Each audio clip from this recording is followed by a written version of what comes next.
Hey guys, Daz from Race Centre here. Thought we'd just talk a little bit about the life of the number 2 bike.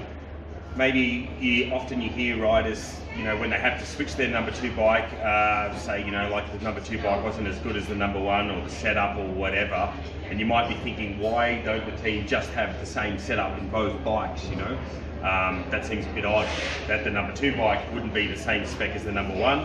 So we thought we'd talk about a few of the little things that are the 1 bike. In our particular case, our number 2 bike is a little bit behind the number 1 bike, and that's due to budget, or racing budget. The engine in the number 1 bike is stronger, so that's one thing.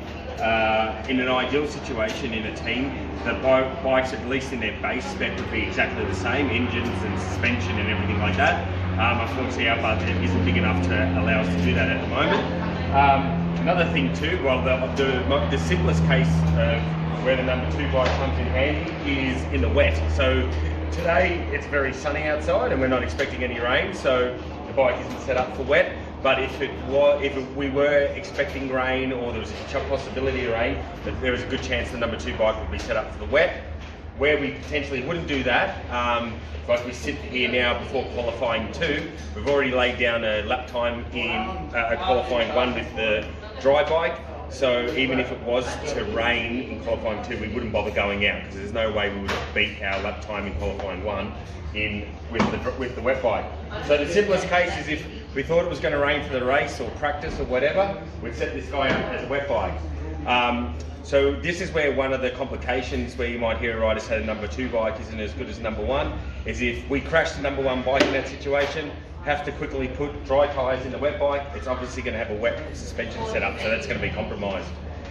Another place where it gets a little bit complicated with the number 2 bike, and this is specifically how we're going today, we're still here at Wakefield Park going into qualifying 2, looking for our base setup that we want to run. So we've made a revision, we've been making a few revisions to the number 1 bike. We've made another revision for Q2. So this number 2 bike is 1 step behind this guy. And the reason being is if we've made this change and it's not in the right direction, we don't want to go and put all the effort to change this bike to be the same spec as the setup we're not going to use. So if he is, if Tim is to crash in qualifying 2 and has to go to this bike, the setup's going to be different. So if this is a step in the right direction and he had to go onto this bike, he would feel this bike is inferior. So that's one of the reasons why sometimes the number 2 bike's not the same spec. Another thing is a bit of a balancing act. Here at the ASBK, when it comes to tyres, the amount of tyres you can use is limited, and the way they do this is through allocated tyre stickers. So once we go into qualifying and races, we have to use tyre stickers. That will be hiding here somewhere. Here we go, you can see that. That's an allocated tyre stickers, and those numbers are allocated to us. Now when we go out to qualifying, those tyres must be marked. So we're going to be taking this bike in the pit lane as a spare. It must have marked tyres with stickers, which it does. So getting that balance right of where we're actually going to put the marked tyres, because we're limited for the weekend, is a little bit of a juggling act when we've got a dry session with the number 2 bike. Other things that make a number 2, like you would think having a second bike always makes things easier. However, when you're racing, you're always trying to develop and find extra lap time. So if you find something that works, or develop something on the number 1 bike, you increase your costs or the work you've got to do, because you've actually then got to put it into the number 2 bike. So there's some of the reasons why a number 2 bike isn't necessarily the same spec as the number 1.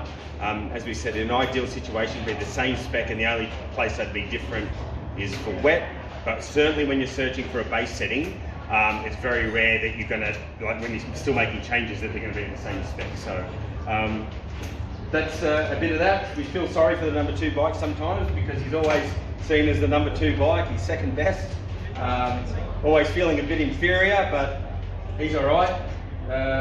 And even this case of this one, just because of how the circumstances are panned out, not only is he inferior in spec, kind of looks like shit too.